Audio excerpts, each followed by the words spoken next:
5টা দোকান দেখছে খোলা, দোকানদারটা গিয়ে জিগাইছে এটা আজ কি বার? কয় শুক্রবার। কয়টা বাজে? কয় 1:30। এই টাইমে আমরা দেশে কিতা করে? কয় নামাজ পড়ে। তো তোমরা দিয়ে নামাজ হালাই দিয়ে বইয়ে দোকানদারি করতেছ? হ্যাঁ, হ্যান্ডকাপ লাগা।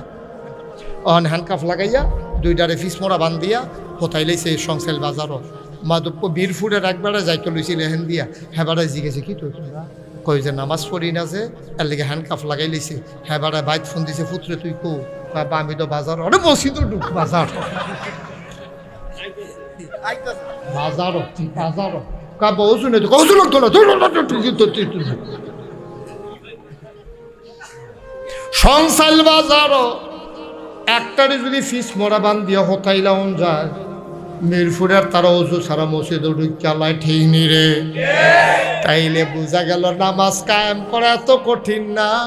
একটা ঘটনা ঘটাই দাও, আমার দেশে যে এই ছোটো ছোটো বাচ্চাদেরকে ধর্ষণ করতে আছে, পেপার পত্রিকা তাইতে আছে, আমরা কইতে কি মানুষ না জানোয়ার? তে এত ছোটো বাচ্চারে তার কি জিফুত নাই, নায়নাত কোন নাই? তে কেমনের এই ঘটনা ঘটাইলো? আমি কই এই ওয়াজাব বইতো না। একটারে ধরো, ধইরা ঢাকা স্টেডিয়ামের সামনে অথবা গুলিস্তানের মোড়ে অথবা বাইতুল মুকাররমের উত্তর গেইটে শুক্রবারে নামাজের পরে তারে কোমর পর্যন্ত ডুবাইয়া পাথর মারতে থাকো। মারতে মারতে মারতে মারতে যখন মৃত্যুর কুলে ঢলে পড়বে, তখন দেখবা আমরার বেড়াইতে সুবিধা পাইল কানে মাছি লাড়তো না, ঠিক কিনা? এত কঠিন নিয়ে যাবে, এত কঠিন। 8 বছরের বাচ্চা, 6 বছরের বাচ্চা, বাচ্চার ভাব গেছে না হলো। এইরকম মানুষের উপরে নির্দয়ভাবে আপনি ধর্ষণ করে। আহারে মানুষ রে, হিয়াল কুত্তার চাইতে আমরা নিকৃষ্ট হয়ে গেছি, ঠিক কিনা? এটা ওয়াজে ধরতো না।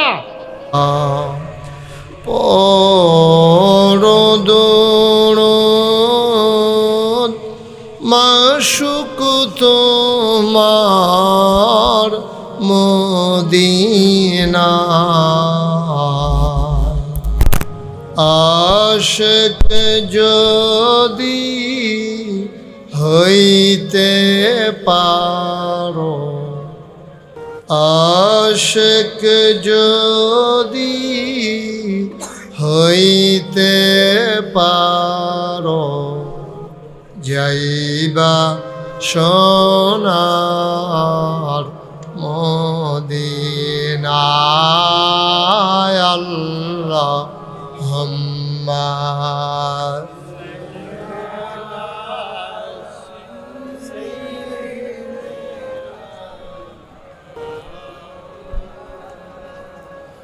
মুহাম্মদ ওয়া আলা আলি সাইয়্যিদিনা।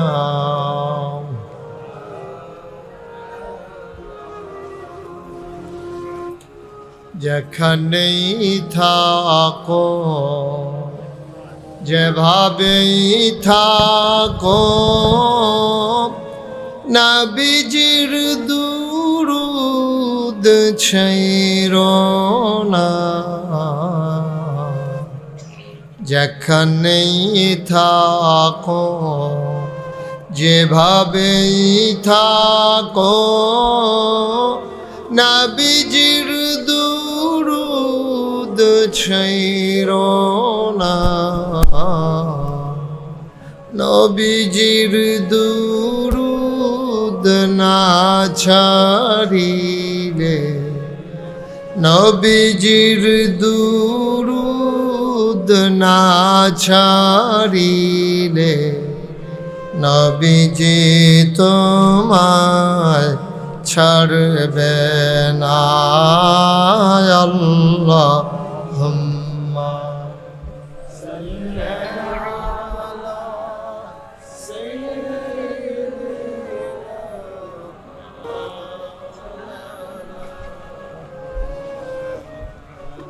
ওয়া আলা আলি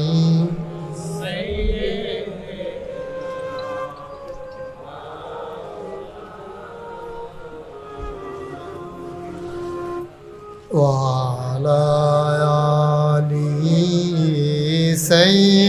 سيدنا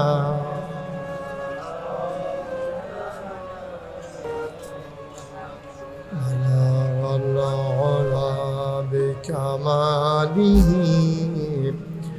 كشف الدجى بجماله حسنت جميع خصاله صلوا عليه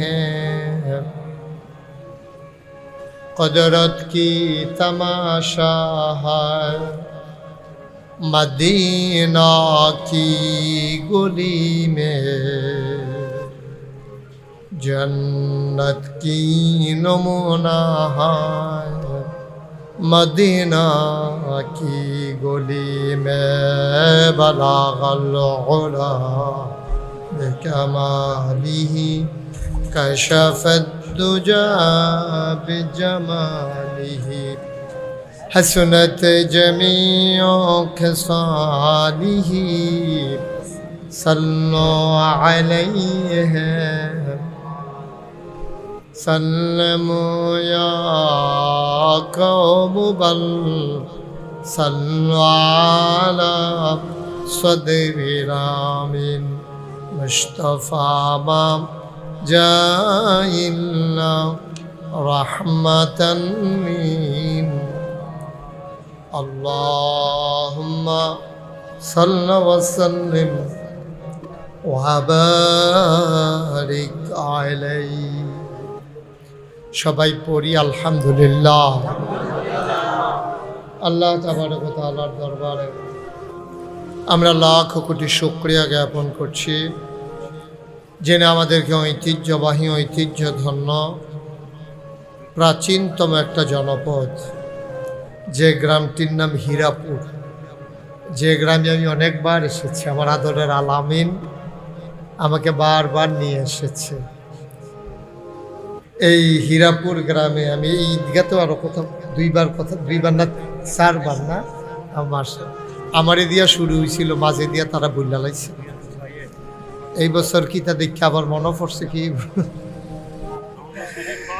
আমি একটা সুন্দর মূল্যবান কথা বলছেন। বাইকনা সরকার বাড়ির বাইকনা হাজি হাসান ভাই সরকার বাড়ির বাগিনা। আসলে ব্যস্ততা খুব বেশি। আমি তো আপনাদেরই মানুষ। এক সময় তো আমি যখন প্রথম আইছিলাম আলামিনের বুধে মনে আছে বেবি ঠিক ছিল ইসলাম, এবার তখন রাস্তাও ছিল না, এখানে রাইখা তারপরে হাইটে আসা লাগছে না। আমার একবার আমি আসলে আব্বাস হিসাব হুজুর ছিল। তো এই গ্রামের একটা অন্যতম বংশ সরকার বংশ।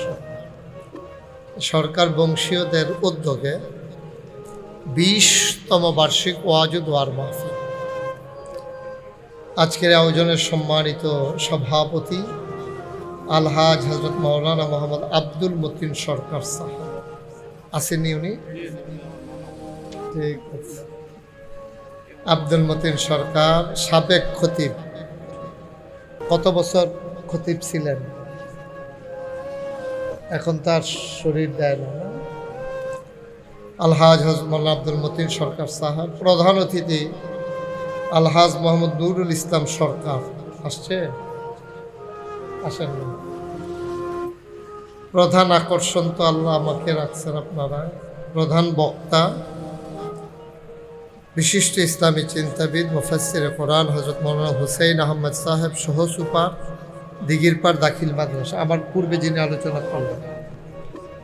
বিশেষ বক্তা হযরত মাওলানা আব্দুল হান্নান সরকার, হযরত মাওলানা আল আমিন, হযরত মাওলানা আব্দুর রহমান, মুফতি হযরত মাওলানা সাইফুল ইসলাম সাইফ, বিশেষ অতিথিবৃন্দ, আমন্ত্রিত অতিথিবৃন্দ, মাহফিলের প্রিয় পরিচালক মুফতি মাওলানা দেলোয়ার হুসাইন আজাদ এবং মোহাম্মদ মুসাদ্দেক সরকার, উপস্থিত এই বাড়ির ভাগিনা যিনি আমাকে এগিয়ে নিয়ে এসেছেন, সেই সংচাল থেকে নিয়ে এসেছেন আবুল হুসাইন সাহেব, হাজি আবুল হাসান সাহেব, উপস্থিত এই এলাকার বিভিন্ন মসজিদের ইমাম সাহেবান, ওলামায়ে কেরাম, মুরব্বিয়ানে আজাম, কলিজার টুকরা যুবকেরা, পর্দার আড়ালের মা ও বোনেরা, সবার প্রতি আমার আবারও আন্তরিক সশ্রদ্ধা সালাম।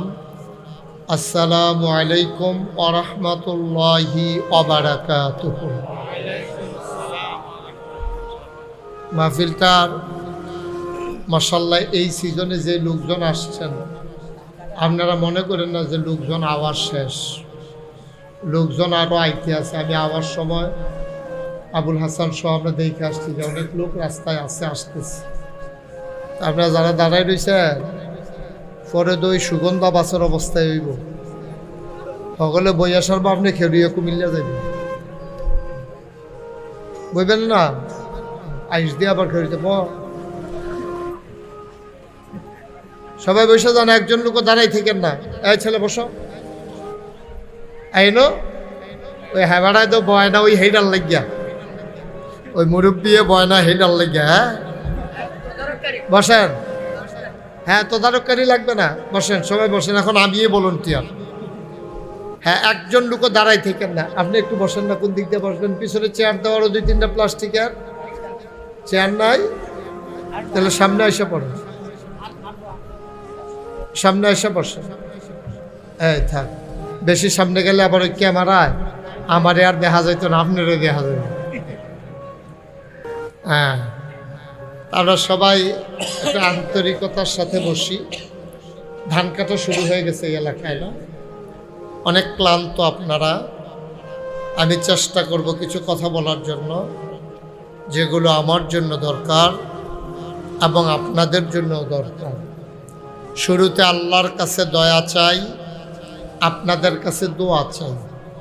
আল্লাহ যেন আমার মুখ দিয়ে সেই কথাগুলো বের করে দেন যেগুলো আমার জন্য দরকার এবং আপনাদের জন্য দরকার। সবাই পড়েন আমিন। বন্ধুগণ, আপনারা আমার কাছের মানুষ, পুরাতন মানুষ। আমি আপনাদের গ্রামে অনেক ওয়াজ করেছি, পার্শ্ববর্তী বিভিন্ন গ্রামেও আমি এসেছি। ওই যে ভাগিনা একটা সুন্দর কথা, কারেন্ট আসছে না, ভাগিনা একটা সুন্দর কথা বলছে যে আসলে এখন আমার ইচ্ছা আছে, আপনারাও দাওয়াত দিতে চান, কিন্তু দূরে দূরে মাহফিলগুলো হয়ে যাওয়ার কারণে এখন ইচ্ছে করলেও আসার সুযোগ হয়ে ওঠে না। তারপরে দেশের বাইরেও টুকটাক কিছু প্রোগ্রাম করা লাগে। এখন পুরো রমজানে মালয়েশিয়া, সৌদি আরব ছিল। 2 তারিখে আল্লাহ যদি ভালো রাখেন হয়তো সাউথ কোরিয়া যাব ইনশাআল্লাহ। উনি জেনে গেছেন, ওইখানকার ছেলেরা খুব আনন্দের সাথে চেষ্টা করছে। 8 কোটি টাকা খরচ করে একটা মসজিদ করছে সাউথ কোরিয়া, আমার বাংলাদেশের ছেলে। জায়গা কিনা কোরিয়ার মতো জায়গায় মসজিদ করছে। কত কোটি টাকা খরচ? 8 কোটি। অনেক, আমি না কইয়া দিলাম অনেকটা। কত? 8 কোটি টাকা খরচ। তোরা সবাই মিলে বসছে যে মসজিদটা কোন হুজুর রাইনে উদ্বোধন করা যায়। তো সবাই মিলে একমত হয়েছে ওনারা আমাকে নিতে চায়। আমি ফেস করেছিলাম কোরিয়ান এমবেসিতে। আল্লাহর খাস মেহরবানি, আল্লাহ কবুল করেছেন, ভিসা হয়ে গেছে, টিকিটও ওকে হয়ে গেছে, জাস্ট এখন শুধু যাওয়া। আপনারা তো আমার মানুষ, আপনারা দোয়া করতেন না? আমিন আমিন কন্যা দিন। মাশাআল্লাহ, আল্লাহ যেন কবুল করে। সবাই কোন আমিন। তো দয়া করে, যেহেতু আমি সবসময় আসার সুযোগ পাই না, আপনারাও যেহেতু আমার কথা শোনার সুযোগ সবসময় পান না, এই জন্য মোবাইলগুলো একটু বন্ধ করে দেওয়া লাগবে। হ্যাঁ, হাতে ধরা মোবাইলগুলো, ওই যে উনি একবার চায় আমার ফাইল, 50 বার চায় মোবাইলের ফাইল। চাইতে আছে হুজুরে উঠেনি, পড়াচ্ছে আনা সোজা। তো এটা করতে করতে দেখাতে আর মাহফিল শুনতে পারে না। তো যেহেতু আমি কথা বুঝছেন না, হেবাড়া বুঝে বুঝছে না, আমার আবার ইংরেজি বুঝে আর বাংলা বুঝে কম। কারো মোবাইল ধরবেন না, মন দিয়া কথা শুনে। ইউটিউবে তো হাজার হাজার ওয়াজ আছে।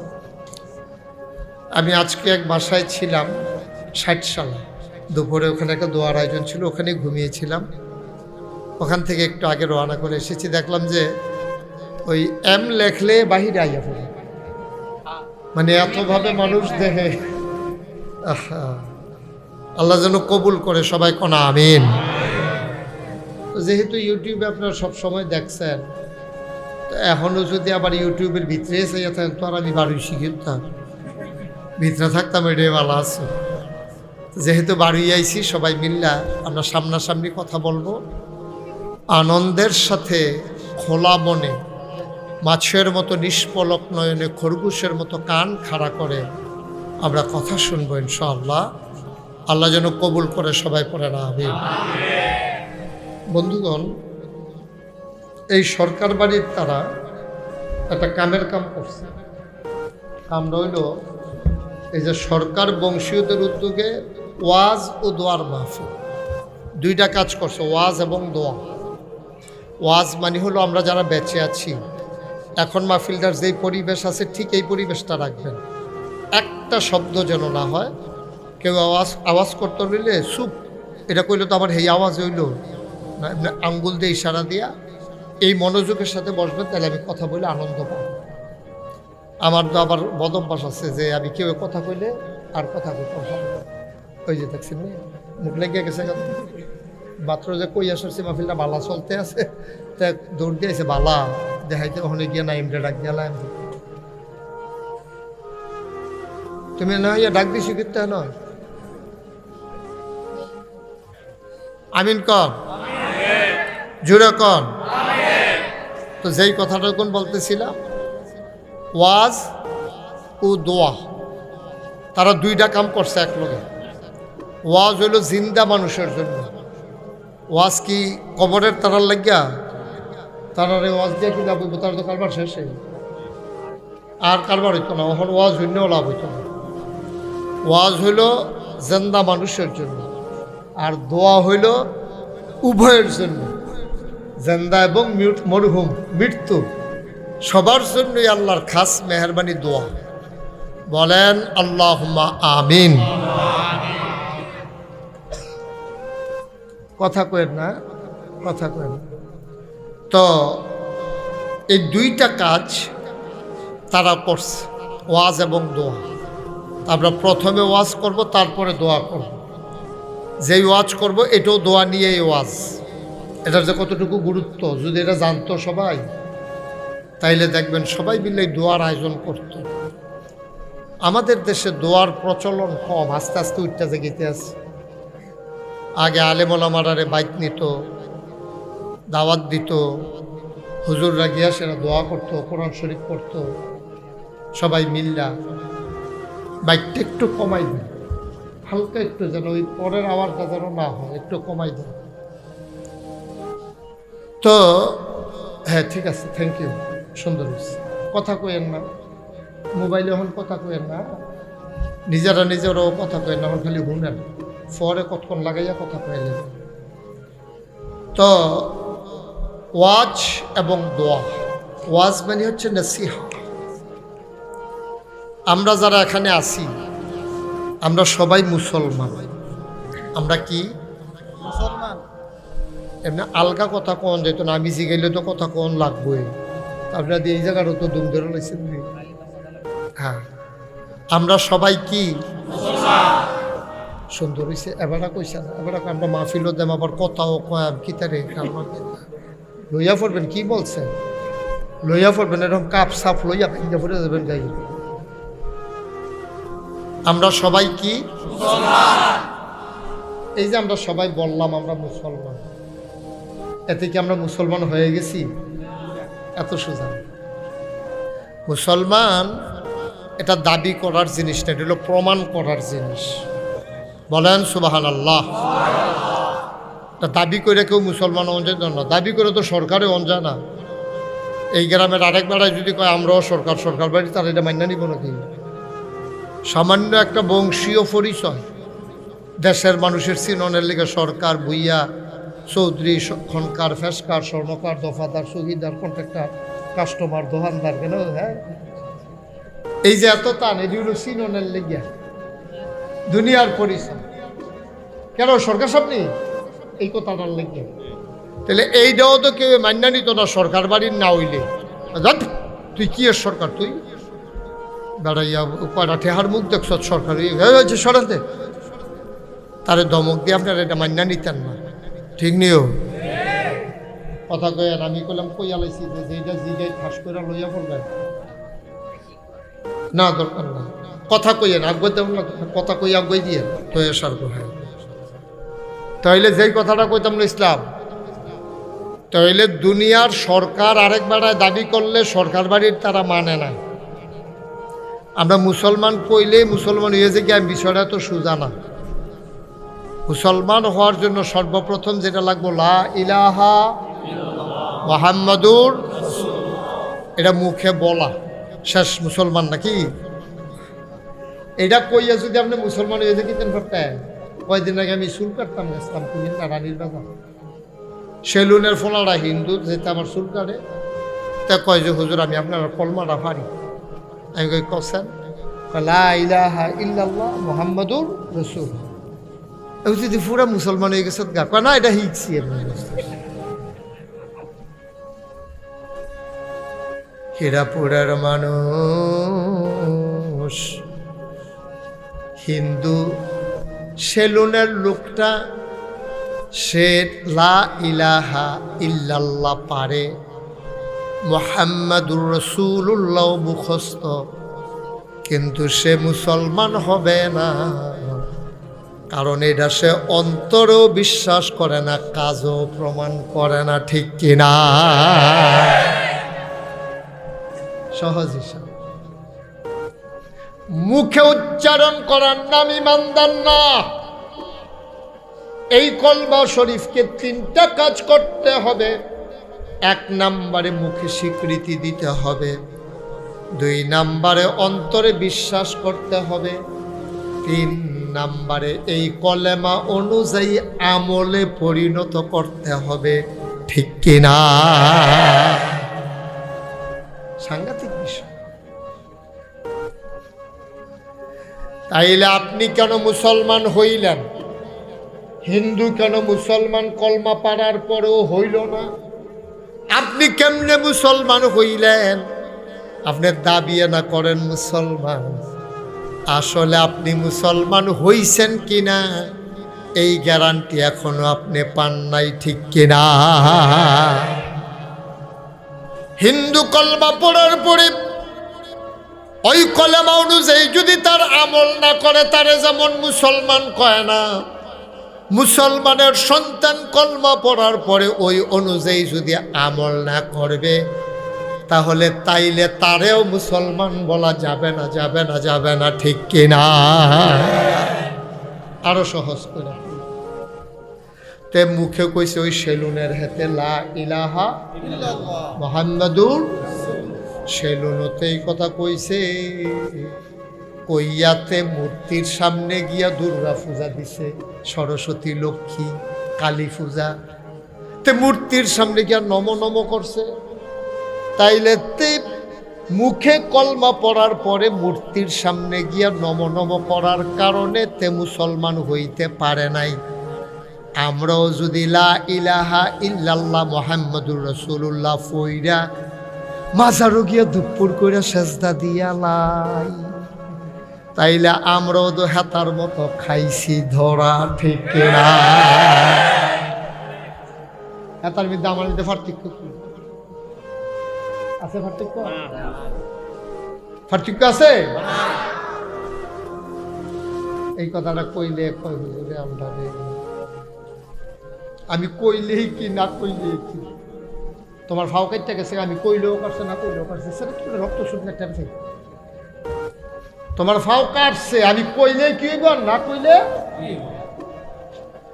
তোমার মুসলমানের ভিতরে ঘাটতি আছে, আমি কইলেই কি না কইলে কি, আমার লগে রাগ হইয়া লাভ কি? তোমারটা তুমি মিলাইবে না। তুমি যদি মনে করো আমার ঘাটতি নাই, তাহলে সেই অনুযায়ী কাম করো, আমার লগে চেষ্টা লাগবে, কিন্তু আমি কোন লাগবো আপনার খুশির লেগে কথা সারণ যেত না। এবার কন্যা মোবাইলটা খুব দূরে ইয়া করতো, মোবাইল ওলা হয়েছে এবার আর কি ওর মোবাইল নাই, কয়বার ডাক দিছি মোবাইলের কথা, কয়বার কইছি বুঝাইয়া বুঝাইয়া অভ্যাস খারাপ হয়ে গেছে গায়ে।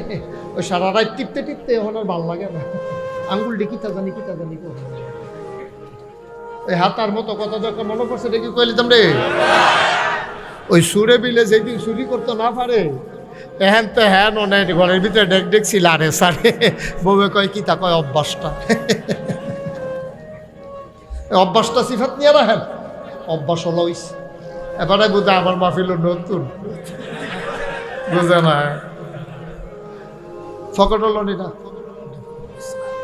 আমিন কম ভাইও সহজ ইসলামটা বোঝা তো কঠিন না কিন্তু আমরা এটারে খামখেয়ালি শুরু করছি আপনি ইমান আনছেন মুসলমানের ঘরে জন্ম নিছেন মুসলমান পরিচয় দেন আমলে কম বেশি হইতেই পারে সকলের আমল একরকম হইতো না এটা বিচারে পাইতেন না আপনি আমল ভেরি করে এটা কম বেশি হয় কেউ তাহাজ্জুদ পড়ে কেউ পড়ে না কেউ আশরাক পড়ে অন্য কেউ পড়ে না কেউ আওয়াবিন পড়ে আরেকবার পড়ে না সকলে কোনো একমন করে পারতো না আরেকবার মাইয়ার বিয়ে আগের তো ঘুমা করছে এবার ফজর টাজা পড়ছে কোনো মতো এটাই তো বেশি এবার কি আর আশরাক এবারে যে আশরাক লইয়া ফুটে গেছে কেন এটাই তো বেশি আমল কম বেশি হইতে পারে আমার শোনা এই যে কলজার টুকরাটি তো না আমল কম হইতে পারে কিন্তু যেটা করবা এটার জন্য জিলা মারে সাজদা একটা দিবা সাজদার জন্য আব্বা রাখে কথা কয় সুবহানাল্লাহ কয় না আবাদত কাম লাগলে কম করবা কিন্তু গুছাইয়া মুছাইয়া করবা এত আবাদতের দরকার নাই বেশি আবাদত করতে গিয়ে আমরা তারা বেশি ভেস লাগাই নিস ঠিক কিনা কও আবার সাহসটা হলো বইয়া বইয়া এটা দলিল দেয় তো কি তা কবে জানি ও যত গুড় তত মিষ্টি যত গুড় তত মিষ্টি এই কথা কইয়া কইয়া ওই খারাপ কামটিরে জায়েজ করাইতো চায় নাউজুবিল্লাহ কন একটা ফান্ডামেন্টাল একটা ডিসিশন জানিয়ে রাখেন মৌলিক একটা সিদ্ধান্ত আল্লাহর বিধান নবীর তরিকা দুইটা কথা কইছি বিধান কার তরিকা কার কথা কইতেন না জোরে কথা কয়ে বিধান কার তরিকা কার আল্লাহর বিধান নবীর তরিকার বাইরে কোন ইসলাম নাই ঠিক কিনা কম এই দুইটার ভিতরে থেকে ইসলাম মানন লাগবো ফারমানি বুঝ করে এলো নইলে কইয়া ভাইয়া ভাই যাও আমি মক্কা শরীফ বালা বালা বেড়াই কাফের দেখছি মালয়েশিয়া দেখছি কি হেমাইরা বেড়া ধরছি হিতান্ডিরে কাটলে আমরার মতো 5-6 জন বানান যে বুঝে গেলাম কি বা কাফের ইহুদি খ্রিস্টান সমস্যা কি হিন্দু বেড়ার নাম ইসলাম না তেহার নাম ইসলাম না তুমি ভিক্ষা করে খাইতে পারো ফ্যাট মাটিতে লাগাই থাকতে পারো কিন্তু তুমি ইমানের ব্যাপারে আপোষ নাই এটার না বলো ইসলাম ঠিক কিনা কম কোনো আপোষ নেই আল্লাহর বিধানের ব্যাপারে আবার আবিষ্কৃত নবীর তরিকার ব্যাপারে আবার আবিষ্কৃত নবীজি যা কইরা দেখাইছে এটা আপনার লাগে ইসলাম আর আল্লাহ যা কইছে এটা আপনার ইসলাম এর বাইরে কোনো ইসলাম নেই ফির সাহেবে কইছে না হইতো না ওইব যদি ফির সাহেবের কথাটা কোরআন সুন্নাহ মতো হয় ঠিক কিনা কম আমরা ফির সাহেবের কথা হালাই রাখে না ফির সাহেবের নাম ইসলাম না কত ফির সাহেব জাহান নামও যাইব গা ঠালার লোকে দেখবি গৈরের লোকে ঠিক নি রে কত ফির সাহেব দেখবা গৈরের লোকে জাহান নামও গেছে গা বিচাইরেও পাইতা না যেই ফির সাহেবে তোমার আশা দিয়া রাখছে তোর একটা লাইন গেট করা হ্যাঁ বাটারে দেখবা ফেরেস্তায় লাইন গেট করে লাইছে দাদা ফাঁক নামি আলাফের জায়গা পাও না নিজের হুব্বা থাকতো না কেয়ামতের ময়দান আরে কথা তো একটা মনে পড়ছে কইলে যাবে নবীজি নবীজি বইয়া বইয়া কানতে আস নবীর আদরের স্ত্রীর নাম হলো আম্মা জান আয়েশা রাদিয়াল্লাহু তাআলা আন হা ঠিক আছে উনি ঠিক আছে আন হা দাঁড়াই চলে দাঁড়াই সাহাবা হইলে রাদিয়াল্লাহু তাআলা আনহু আবু বকর সিদ্দিক রাদিয়াল্লাহু তাআলা আন আয়েশা রাদিয়াল্লাহু তাআলা আন এই তো মাশাআল্লাহ বিজালেছে আনহু আনহা দাঁড়াই চলে হু মেডাই চলে হা তা আম্মা জান আয়েশা কি হু না হা এই তো মাশাআল্লাহ তোর অনেক ফরই কালিতাছ বলো মারহাবা নবীজি কানতে আছে আম্মা জান আয়েশা রাদিয়াল্লাহু তাআলা আনহা উনি গিয়া কই ইয়া রাসূলুল্লাহ আপনি কান্দেন কিতে আপনার জীবনে কোনো গুনাহ নাই আগেও নাই পরেও নাই সব আপনি বাপ গুনাহ দি জীবনে আপনি করেন না আপনি কান্দেন কিতে নবীজি কয় আয়েশা কিয়ামতের ময়দানের কথা মনে পড়ছে কিয়ামতের ময়দানের কথা মনে পড়ছে আল্লাহর নবী কাঁদতেছেন আম্মা জান আয়েশা কয় কিয়ামতের ময়দানের কথা আপনার মনে পড়লে সমস্যা কি আপনার তো কোনো গুনাহ নাই গুনাহ হওয়ার সম্ভাবনাও নাই তো কি হইছে মনে পড়লে মানুষের বিপদ যাইব আপনার তো আর বিপদ নাই আল্লাহ নবী কয় আয়েশা গো, ও আয়েশা, অবস্থাটা কি হইব যদি বুঝদা, তাইলে তুমিও গইরাইয়া গইরাইয়া কান্তা। কি যে অবস্থাটা হইব এটা যদি বুঝদা, তুমিও গইরাই গইরাইয়া কান্তা। ও আয়েশা, কিয়ামতের ময়দানে সন্তান তার মাকে চিনবে না, মা তার সন্তানকে চিনবে না। ও হীরাপুরের মায়েরা, আলগা আলগা বইয়ালাম, দুইটা কথা শুনালাম। সব সময় আপনারা ওয়াজ শুনতেন পারেন না, বেড়াইতে দূরে দূরে গিয়া ওয়াজ শোনার সুযোগ আছে, মহিলাদের এই সুযোগ কম। আলগা আলগা বইয়েন, কারণ বেরিয়েতে একখানো বইয়া ওয়াজ শুনছে এমন কোনো ইতিহাস নাই। বেরিয়েতে একখানো বইয়াছে কোনো ওয়াজ শুনতে পারে, একখানো দেয়া হইলে আচ্ছা তেবালা ফুটফুটটা মুখে সর্ব কি করে ডিম পারেনি, জামাই তোর বিদেশ থাকে কল দেয়নি, ফোন দেয়নি, দিত না কেন, ভিডিও না ওটিও, ভিডিও না অডিও, এই আলাপ চলতে আছে, জামাইয়ে কল দেয়নি, তুই কি একরো মাথা হাস না হালকারও মাথা হাস, এই আলাপ চলতে আছে, তার আর ওয়াজ হুন্ডা গেল না। আমার মায়েরা বোনেরা আলাদা আলাদা হইয়া বন, একখানো বইয়া ওয়াজ শুনতেন পারতেন না, মনোযোগের সাথে কটা কথা শুনেন, আমিন কর না কেন? আল্লাহর নবী কয় আয়েশা, কথা মনে আছে নাকি? এই হাসরের ময়দানটা এমন একটা ময়দান হবে গো, এই ময়দানটার ভিতরে ফুতে মা চিনত না, মায়ের ফুট চিনত না, এমন অবস্থা হবে ফুতে আটকা ফুরা যাবে গা, দুইটা সোয়াবের লাগিয়া আমল নামা ওজন দিতে আছে, দুইটা সোয়াব কম হয়, তা আটকা চিন্না লাগবে, তার মায় যাইতে আছে, ডাক দিয়া কইব আম্মা আম্মা আম্মা, ফিরা চাইয়া কইব খেড়ায় তোর আম্মা, আম্মা তুমি না আমার আম্মা, মনো নাই গো আম্মা, আমারে তুমি ভুললা লাইছো গো আম্মা, মনো নাই, প্রাইমারি স্কুলে যাইতাম লইয়া যে একবার হারাই গেছিলাম, আমারে যে মাইকিং করে দৌলতপুর কবি নজরুল গেটের থেকে গিয়ে বিছেরা বার করে আনছিল, আম্মা ভুললা লাইছো তুমি, বাঙ্গরা বাজার দিয়ে আটতে আটতে কবি নজরুল গেটও গেছিলাম গা, আমারে বিছাইরা গিয়া দৈরা আনছো, সারাটা রাত আমারে বুকটার ভিতরে লইয়া রাখছো, কান্দার লাগিয়া তুমি ঘুমাইতে পারছো না আম্মা, তুমি আমার চিন্তা করে ঘুমাইতে পারছো না গো, নিজে না খাইয়া তুমি আম্মা আমারে খাওয়াইছো,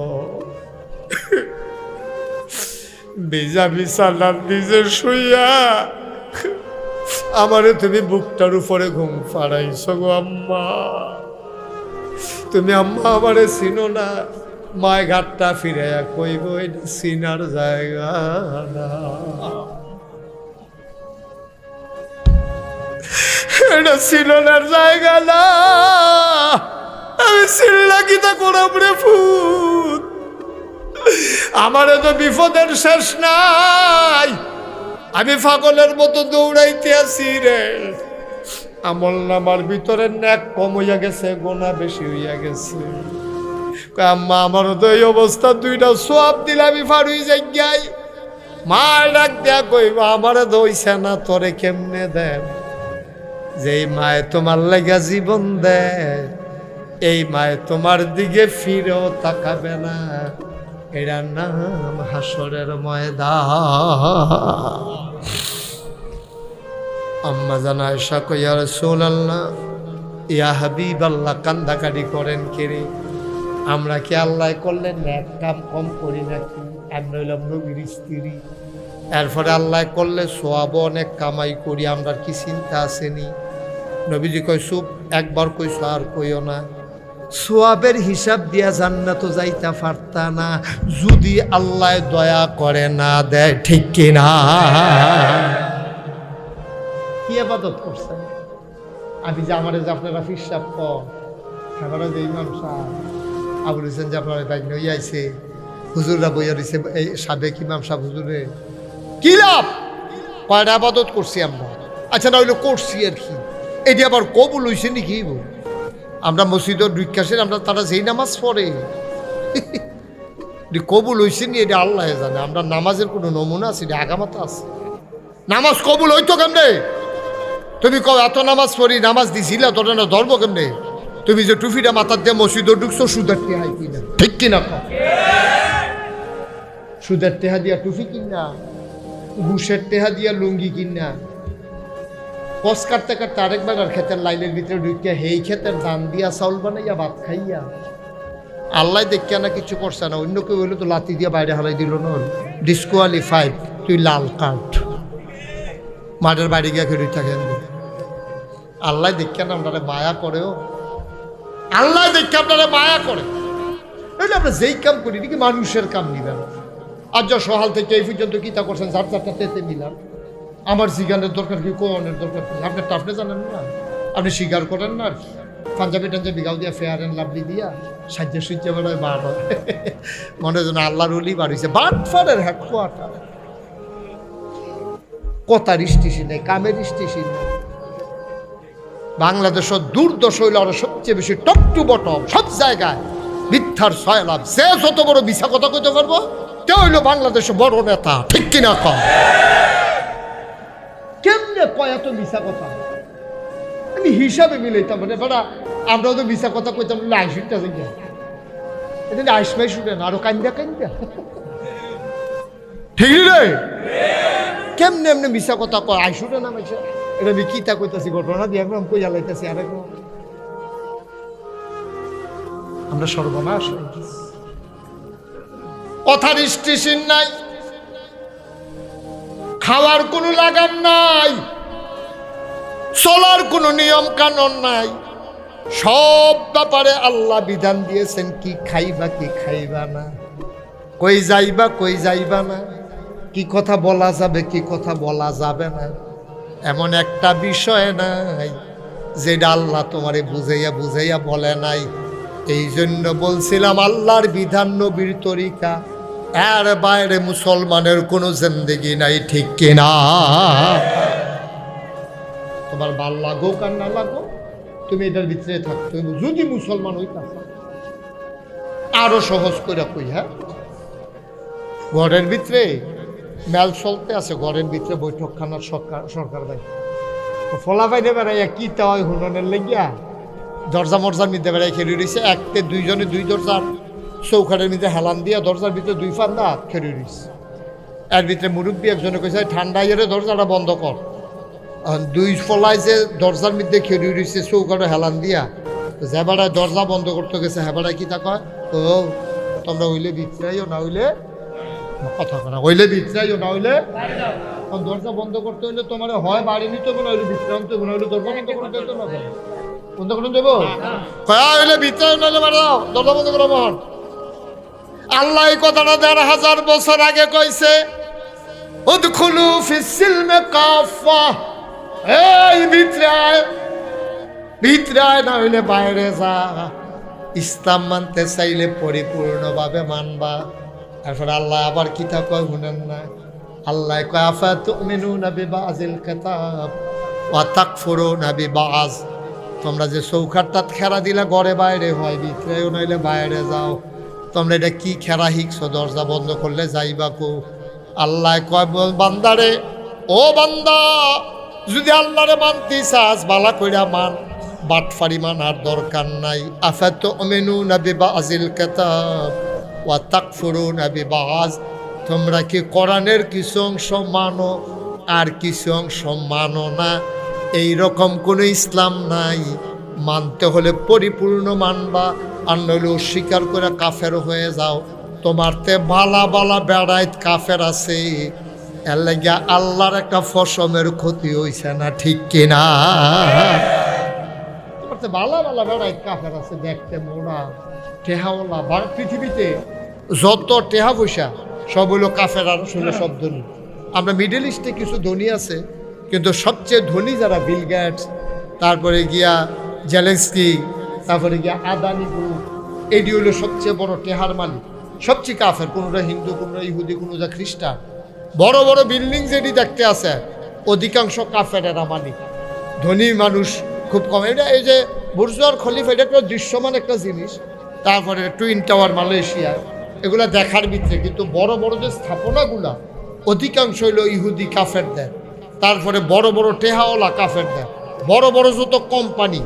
আমরা যে কইতাছি না ইহুদিদের জিনিস আমি কিনতাম না, আমি এই কথাটার পরে আমরা ঘরও চাইলাম, চাইছেন ইহুদিদের জিনিস কিতা কিতা আছে, চাইয়া দিয়ে আমার ফাওয়াতে মাথা পর্যন্ত অনেক জিনিস আছে ইহুদিদের। কারণ বড় বড় কোম্পানিগুলা সব তারা দখল দিয়া বইয়া রয়েছে, ঠিক কিনা কম?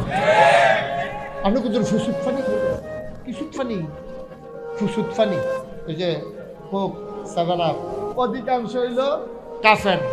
আমরা দেশে যাও বানায় ওই টেস্ট লাগে না, পানি পানি লাগে, সিঁড়ি সিঁড়ার মতো লাগে। কারণ কাফেররা এমনভাবে আপনাকে বায়াস করছে, এমনভাবে দখল দিছে, আপনি কাফেরদের জিনিসপত্রের কাছে আপনি পাই, ঠিক কিনা কন? এই যে আমরা মোবাইল বানাই, মুসলমানদের মোবাইল কোম্পানি কই আছে? মুসলমানদের এই যে কম্পিউটার চালায়, আমরা ফলাফানে যে কম্পিউটার চালায়, এই মাইক্রোসফট যে কম্পিউটার যে এটার তো হ্যাঁ গুগল মাইক্রোসফট এই দিয়ে তো আমরা কারবার করাইছি। ফিলিস্তিনে টার্গেট করছে গুগল আর মাইক্রোসফটের দিয়া বিভিন্ন প্রযুক্তি দিয়া, আমরা তাদের সফটওয়্যার, তাদের বিভিন্ন প্রযুক্তি আবিষ্কার করছে। কোন জায়গাটা এই আপনার সংস্থাইতে ইডারা দিলে ঈদগার মাইদগানটা তাইয়া পড়বো, এটা চিহ্নিত করে অকরে হু হু হু এই জায়গাটাতে আইয়া পড়ে, এটা যেমন তেমন কথা মনে করবো না। এগুলো সব করছে ইহুদি খ্রিস্টানেরা। আমরা মুসলমানরা কিতে আছে কম? কি আছে? আমরা ইসলাম দুনিয়াত খাইতাম, খানাত লাগাই দেন, খাইতে খাইতে খাইতে খাইতে তামা তামা করে লাগবো, তো ফ্যাটটা যে ফুটছে না তার কপাল, ঠিক কিনা কও? কিছু খায় কিছু হালায়।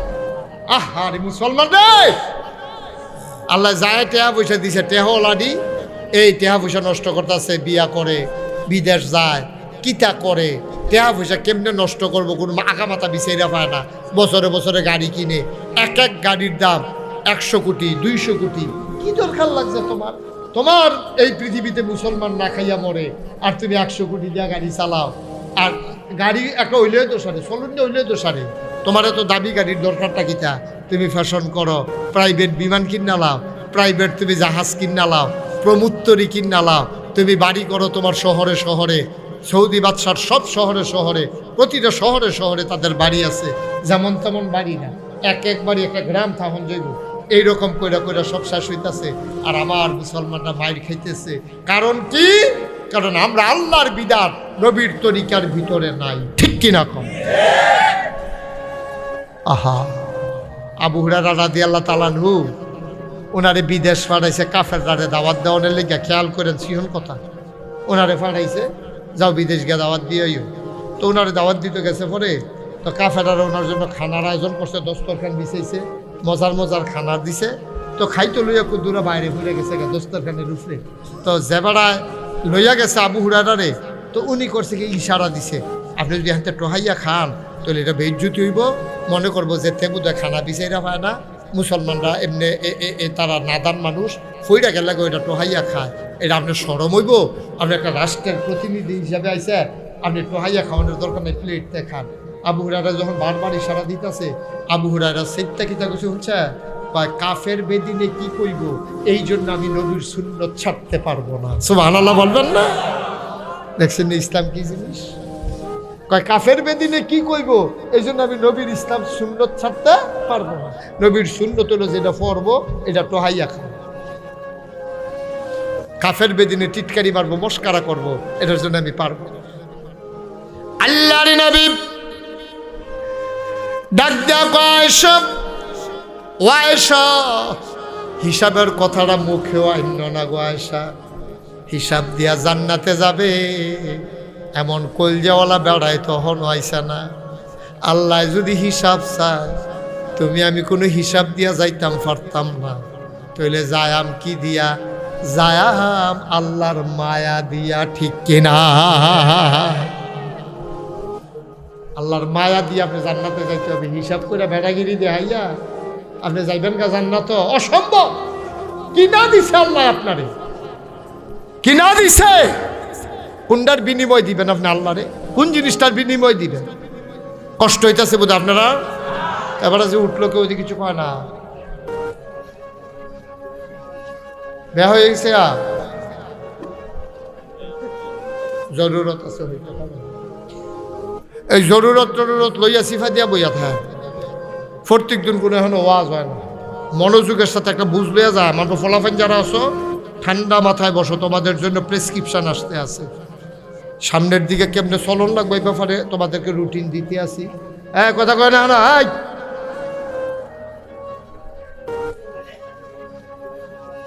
সবাই কনা আমি তো যেই কথাটা বলতেছিলাম, ওয়াজ ও দোয়া, কথা মনে আসেনি?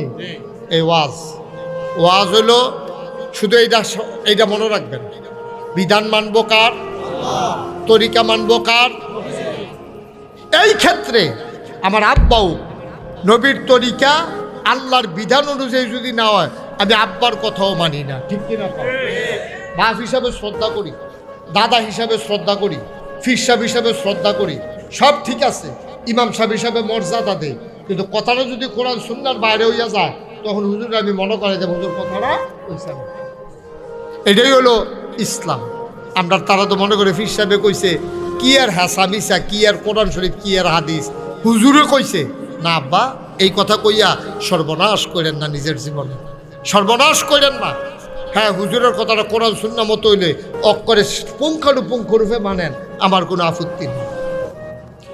মুসলমান মন দিয়ে শোনো, তাইলে হিন্দুয়ে লা ইলাহা ইল্লাল্লাহ মুহাম্মাদুর রাসূলুল্লাহ বলার পরেতে মুসলমান হয় নাই, আমি হইলাম কেমনে? তে যেমন হয় নাই আমিও হই নাই। যদি ওই বিধান অনুযায়ী, আল্লাহর বিধান, নবীর তরিকা অনুযায়ী আমি যদি চলতে না পারি, সবাই কনাবি। এখন আল্লাহর বিধান কোরআন শরীফে 500 আয়াত আছে। 6666 আয়াতের ভিতরে কোরআন শরীফে 500 আয়াত আছে। করো, কইর না, ধরো, ধৈর না, খাও, খাইও না, যাও, যাইও না। সুবহানাল্লাহ কইতেন না? এরকম হুকুম আছে। 500 করো, কি করো? আকিমুস সালাত, নামাজ কায়েম করো। সুবহানাল্লাহ বলবেন না? এখন নামাজ কায়েম করো কিতা, এইটাই কইলাম আমরা হলো বুঝা সারছি না। আমরা বললাম সবাই নামাজ পড়ি, ওই ঘুমাইলে বেনো ঘুমে ধরছে, আরাম করে আবার হেন বল, আসন ধরে বল। ওই যে এক ফেল কাটতে রয়েছেন যে, এটা ঘুমের ট্যাবলেটের মতো কাম করতে আছে। মেহনত করছে ও সারাদিন, বয়স্ক মানুষ, একটু লাড়া দিয়া বল, কত করে ভিতরে শেষ করে দেবেন ইনশাল্লাহ। হ্যাঁ, কথা কয় না। তাইলে আকিমুস সালাত, তোমরা নামাজ কায়েম করো। আচ্ছা, নামাজ জিনিসটা কিটা এটা আমরা বুঝছি। আল্লাহু আকবার কইয়া তাকবীরে তাহরিমা বাদন, আহাকাম আরকান 13 ফরজ, বাইরে 7টা, ভিতরে 6টা, এটিরে ঠিক মতো পালন করো, এটারে কয় নামাজ। এর দূর বুঝছি। কায়েম করা কিটা? তাফসিরে মারিফুল কোরআন, একটা বিশ্ববিখ্যাত তাফসির আছে পাকিস্তানের, আল্লামা শফি রহমাতুল্লাহ আলাইহি, তিনি এই তাফসিরটা লেখছেন। এই তাফসিরের ভিতরে আল্লামা শফি কয়, নামাজ কায়েম করা হইল 2টা জিনিস। নামাজ কায়েম করা বলতে 2টা জিনিস বোঝায়। আমরা কই কি কি জিনিস? 1 নাম্বার হইল ফরজের জায়গায় ফরজ, ওয়াজিবের জায়গায় ওয়াজিব, সুন্নতের জায়গায় সুন্নত, নফলের জায়গায় নফল, মুস্তাহাবের জায়গায় মুস্তাহাব, মুস্তাহসানের জায়গায় মুস্তাহসান। অর্থাৎ নামাজের সবদি বিধি বিধান নিয়ম মতো আদায় করা, এটারে কয় নামাজ কায়েম করা। সুবহানাল্লাহ কইতেন না? যেমন আপনি নামাজের ভিতরে হইল 6 রাকাত, আল্লাহু আকবার, এটার কয় তাকবীরে তাহরিমা। এইটা বান্ধনের লগে লগে দুনিয়াবি সব কাজ আপনার উপরে হারাম। এই ছেলে, এই ছেলে, আর একজন এরকম করবা না। ওই এবারে দিয়া উত্তর যে দিচ্ছি দিয়া, এটা আমার ভুল হয়েছে। এই ভুলটার কারণে হাতে বেড়ে সুযোগ পেয়ে গেছে। দয়া করে এই ছেলে, বসেন। হ্যাঁ, সাইরা, আচ্ছা সাইরা আইয়া ফোন তাড়াতাড়ি। হ্যাঁ, আমিন কর, উড়াউড়ি করেন না। আচ্ছা, আপনারা অনেকে হয়তো চিন্তা করতেন পারেন, হুজুরে আপনারা কেউ উঠতাম দেয় না কিরে? অনেক চিন্তা করে উঠতাম দেই না। মনে করেন একটা বাড়ির ভিতরে চিনি লইয়া বইয়া রয়েছে, এবারে ইচ্ছা করে চামিচ দিয়া চিনি খাইতে আছে, এবার কাছে তিতা লাগে না মিঠা লাগে? আরে কথা না কইলে ওয়াজ বুঝন যাব। এবার যদি সামিজ দিয়ে ইচ্ছা করে চিনি খায় তো এবার কাছে তিতা লাগবো না মিঠা লাগবো? মনে করেন এবার খাইতো চায় না, উনি জিম খাইতে রয়েছে, এবারে দুইজনে জাতা দিয়া দইরা সামিজ দিয়া আড়া দিয়া কোনো মতে জিম পাড়ার যদি কুতুর চিনি লাগান যায়, এবারে যে খাইতো চায় না, আমরা যে জোর করে মুহ দিলাম তিতা না মিঠা? তাইলে চিনি কেউ ইচ্ছা করে খাইলেও মিঠা, তারে বাইন্দা রাখা খাওয়াইলেও মিঠা। ওয়াজ হইলে ওইরকম একটা জিনিস, তো ইচ্ছা করে শুনলেও সব, তারে ফালার লগে বাইন্দা ফিস মোড়া বান্ধিয়া হতাইয়া শুনাইলেও সব। ঠিক রে? এবার যদি বুঝতো জীবন উঠতে গেল না, এবারে কন্যাইয়াও তুলতে পারলা না, কন্যাইয়াও তুলতে পারলা না।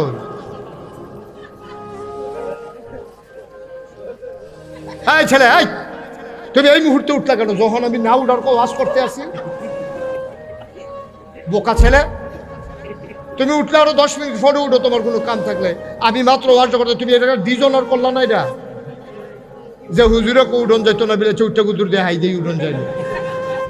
বোকা ছেলে কোথা? তুমি উঠলে 10 মিনিট পরে উঠবা, ব্যাক কর লইয়া পড়ছে।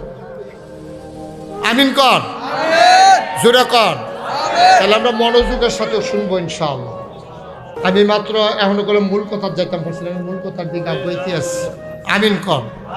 এটা যে দেরি হইব, পয়লা মনে করছিলাম বেশি দেরি হইতো না, ওখান চিন্তা করছি দেরি হইব। আমিন বলো, জোরে বলো, আরো জোরে। তাইলে নামাজ একটা হইলো কি? এই শুনেন, এদিকে মনোযোগ। 1 নম্বর হলো ফরজের জায়গাত ফরজ, কথা মনে আছে নি? ওয়াজিব, সুন্নত, মুস্তাহাব, মুস্তাহাসান, যত নিয়মকানুন আছে ঠান্ডা মাথায় বুঝ করে অজু করে গোসলের কাম লাগবে গোসল কইরা সুন্দর করে, কোনো ফিসু টান না নিয়া, কোনো ঝামেলা টামেলা নাই, আস্তে ধীরে সুস্থে আল্লাহু আকবার, তারপরে সূরা কেরাত পড়া, সুন্দর করে তাসবিহ তাহলিল 3 বারের জায়গায় কাম লাগলে 5 বার পড়া, সুবহান রাব্বিয়াল আযীম, সুবহান রাব্বিয়াল আযীম, আবার সাজদা দিয়া সুবহান রাব্বিয়াল আলা, সুবহান রাব্বিয়াল আলা, এমনি সুন্দর করে বুঝাইয়া বুঝাই নামাজটা পড়া, এটারে কয় নামাজ কায়েম করা। এখন আরেকটা আছে নামাজ কায়েম করা, কারে কয়? এটা আরেকটা হইল ইমাম এই যে মুফতি শফি রহমতুল্লাহ আলাই কয়, আরেকটা নামাজ কায়েম করা হলো নিজে নামাজ পড়ান। খুব খেয়াল করেন সুয়ন কথা, কয় নিজে নামাজ পড়ান, বউয়ের নামাজ পড়ান, জিফুতের নামাজ পড়ান, তারপরে আপনি একটা মেল ফ্যাক্টরির মালিক, আপনার 500 শ্রমিক আপনার অধীনে কাজ করে মেল ফ্যাক্টরির, তারারে নামাজ পড়ার জন্য টাইম দেওয়ান। আপনি গৃহস্থ মানুষ, 5 জন কামলা লইয়া ময়মনসিংহের গেছেন ধান দাইতেন, আপনি তারারে মাইদে দিয়ে কইয়া দিছেন এই গামছা টামছা লইয়াইও, আপনি করলাম খেতর লাইলো নামাজ পড়া লাভ, কারণ এখন আইয়া মসজিদে আইয়া ফইয়া এত টাইম নষ্ট করেন যাইত না, তারারে লইয়া গেছেন, বদনা দিয়া পানি লইয়া গেছেন, অথবা খেতের লাইলে দিয়া ডিপ মেশিনের পানি দিয়া আপনি অজু করিয়া সকলরে লইয়া। তাইলে নামাজ কি কায়েম করা? কি আমি, আমার বউয়ে, আমার জিফুতে, আমার কর্মচারী, আমার এলাকার, আমার যতক্ষণ ক্ষমতা আছে, আমি ফির সাহেব, আমার মুরিদ, এবার ইমাম সাহেব, এবার আর মুসল্লি, এবার মেম্বার, এবার আর ভোটার, এবার চেয়ারম্যান, এবার আর ইউনিয়ন, এবার এমপি, এবার আর সংসদীয় আসন, এবার মন্ত্রী, এবার তারা মন্ত্রীরা মিল্লা, সংসদ সদস্যরা মিল্লা, তারা এই সংসদের ভিতরে আইন আনবো যে নামাজ আজান পড়লে যে নামাজ না পড়বো তারে দৈরা ফিডা, তার জরিফানা, এরকম আইন কইরা সারাটা বাংলাদেশে শতকরা 92 জন লোক মুসলমানের দেশে নামাজ সর্বস্তরে কায়েম করা, এটারে কয় আকিমুসসালাহ, নামাজ কায়েম করা। বলেন সুবহানাল্লাহ। এখন আপনারাও জিজ্ঞাসা যাবেন, হয়তো জিজ্ঞান না আর কি মনে করেন হুজুর আমি ধমক দিলাম না, ধমক দিতাম না। আপনার মনেও একটা চিন্তা আছে যে হুজুর যে সুন্দর করে কথাটা কইলে এটা কি এত সোজা? আমরা পুরা ব্রাহ্মণপাড়া, আমরা পুরা, আপনারা তো মুরাদনগর না, তা আপনারা মুরাদনগর গ্রাম আছে কটা কইতে পারবেন নি? 360টা। এই জায়গায় সচেতন লোক থাকলে নদীতে লাভ আছে। 360টা থানা আছে কটা? 2টা থানা আছে, 2টা, একটা মুরাদনগর, একটা বাঙ্গরা।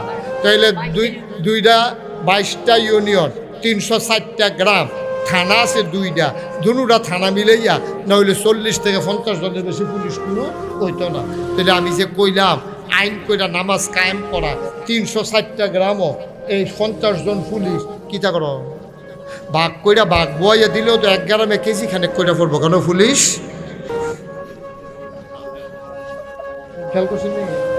সব গ্রামে যদি পুলিশ পাঠাইতেন চান নামাজ পড়ানোর লেগিয়া, তাহলে আপনারা হীরাপুর ভাবে গেছি খানে পুলিশ এটা টুকা টুকা টুকা টুকা করে বাঁধবো হইয়া, এরপরে যদি না হালা কেজি খানে করে পড়বো, তো নামাজ কায়েম করেন কেমনে? আমি এই ওয়াজটা করছিলাম এক এমপি সাহেবের সামনে। এমপি সাহেব মারা গেছে, আল্লাহ মাফ করুক।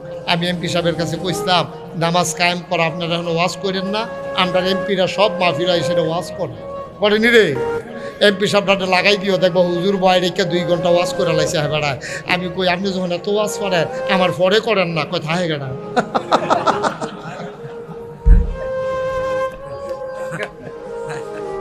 আমরা রাতকে রেখে ওয়াজ দেওয়ালে আমরার পরে 5 মিনিট করেন না, দেখি না কি কারণটা যায়। দেখবেন আপনি রয়েছেন, মাইকম্যান রয়েছে, ভাই তার ভাগ্য হইতে লাইছে না, ঠিক নেই? এখন আমি যখন কইছি ওয়াজ করেন না, পারলে সংসদ আইন কইরা দেন। হ্যাঁ বাড়া আমার দিকে আইস দিয়া কই, আমার লোকে খুব খাতির আছে, আইস দিয়া কই যে হুজুর কথাটা যে কইলেন নামাজ কায়েম করা কি এত সোজা? আপনি সারা বাংলাদেশের পুলিশ আছে কয়জন, গ্রাম আছে কয়টা, আমরা কেমনে করা? আমি কই আমারই বুঝানোর আর জায়গা পাইছেন না, আপনি কোন হুজুরের ফাল্লাত করছেন তার পাইছেন না তো মিয়া। আইন করে যদি পলিথিন বন্ধ করন যায়, আইন করে যদি বিড়ি খাওয়ান বন্ধ করন যায়, আইন করে যদি বাল্য বিবাহ বন্ধ করন যায়, কখনো হীরাপুর কখনো বাঙ্গরা থানা, ওই মুরাদনগর থানা ওখানে বাঙ্গরা থানা হয়েছে, ওই মুরাদনগর থানাতে হীরাপুর চাইতে বিয়া খাইয়া সুইটা সিটা বেড়ে হইয়া যাবো পুলিশ চাইতে কেন? এই জায়গার মধ্যে আপনারা কেমনে কায়দা করে হইয়া দৌড়ালাম যে কখনো সিফাত কলামুরার সিফাত ওই হগিন্নি বেডির মাইয়া বিয়ে হইতে আছে, রিক্সাওয়ালার মাইয়া বিয়ে হইতেছে, হ্যাঁ নইয়া বিয়ে আটকাইলাম, ফলা মাইয়ার জেল জরিমানা দিয়া দেন, মা বাপের বেড়াতে মামলা হইয়া যায়। আইন করে বাংলাদেশে যদি পলিথিন বন্ধ করা যায়, আইন করে যদি বাংলাদেশে বাল্য বিবাহ বন্ধ করা যায়, আইন করে 92 জন লোক মুসলমানের দেশে ইচ্ছা করলেই নামাজ কায়েম করা যায়, ঠিক কিনা কম? আমার জিজ্ঞাসা হুজুর এটা কেমনে করলে ভালো হইব? আমি গেলে তো কি একটা ব্যাপার, এটা কি কঠিন লাগতেছে আপনার কাছে? একবারে সহজ। সংসাইল বাজারও পুলিশে যাইতে আছে গাড়ি লইয়া, দিনের বাজে 1:30, পুলিশে গাড়িটা খাড়া করাইয়া 5টা দোকান দেখছে খোলা, দোকানদারটা গিয়ে জিগাইছে এটা আজ কি বা? কয় শুক্রবার। কয়টা বাজে? কয় 1:30। এই টাইমে আমরা দেশে কিতা করে? কয় নামাজ পড়ে। তো তোমরা দিয়ে নামাজ হালাই দিয়ে বইয়ে দোকানদারি করতেছ? হ্যাঁ হ্যান্ডকাপ লাগা। হ্যান্ডকাপ লাগাইয়া 2টারে ফিস মোড়া বান দিয়া কোথায় লাইছে সংসাইল বাজারও মাধবপুর বীরপুরের একবারে যাইতে লইছিল হেন দিয়া। হ্যাঁ বাড়ায় জিগেছে কি তো তোমরা? কই যে নামাজ পড়ি না যে, এর লেগে হ্যান্ডকাফ লাগাই লইছে। হ্যাঁ বাড়ায় বাইক ফোন দিছে, পুত্রে তুই কো? বাবা আমি তো বাজার, অনেক মসজিদও ঢুক বাজার বাজারও বাজারও কাবা ওষু নেই তো কৌশল লাগতো না। সংসাইল বাজারও একটারে যদি ফিস মোড়া বান দিয়া হতাইলাম যায়, মিরপুরের তারা ওষু সারা মসজিদে ঢুকালায় ঠিক নি রে। তাইলে বোঝা গেল নামাজ কায়েম করা এত কঠিন না। একটা ঘটনা ঘটাই দাও, আমার দেশে যে এই ছোটো ছোটো বাচ্চাদেরকে ধর্ষণ করতে আছে, পেপার পত্রিকা তাইতে আছে, আমরা বইতে কি মানুষ না জানোয়ার? তে এত ছোটো বাচ্চারে তার কি জিফুত নাই, নায়নাত কোন নাই, তে কেমনে এই ঘটনা ঘটাইলো? আমি কই এই ওয়াজে বইতো না, একটারে ধরো ধইরা ঢাকা স্টেডিয়ামের সামনে অথবা গুলিস্তানের মোড়ে অথবা বাইতুল মুকাররমের উত্তর গেটে শুক্রবারে নামাজের পরে তারে কোমর পর্যন্ত ডুবাইয়া পাথর মারতে থাকো। মারতে মারতে মারতে মারতে যখন মৃত্যুর কুলে ঢলে পড়বে, তখন দেখবা আমরার বেড়াইতে সুবিধা পাইল, কানে মাসিল আরতো না, ঠিক কিনা? এত কঠিন নিয়ে যাবে, এত কঠিন। 8 বছরের বাচ্চা, 6 বছরের বাচ্চা, বাচ্চার ভাব গেছে না হলো এইরকম মানুষের উপরে নির্দয়ভাবে আপনি ধর্ষণ করে। আহারে মানুষ রে, হিয়াল কুত্তার চাইতে আমরা নিকৃষ্ট হয়ে গেছি, ঠিক কিনা? এটা ওয়াজে ধরতো না।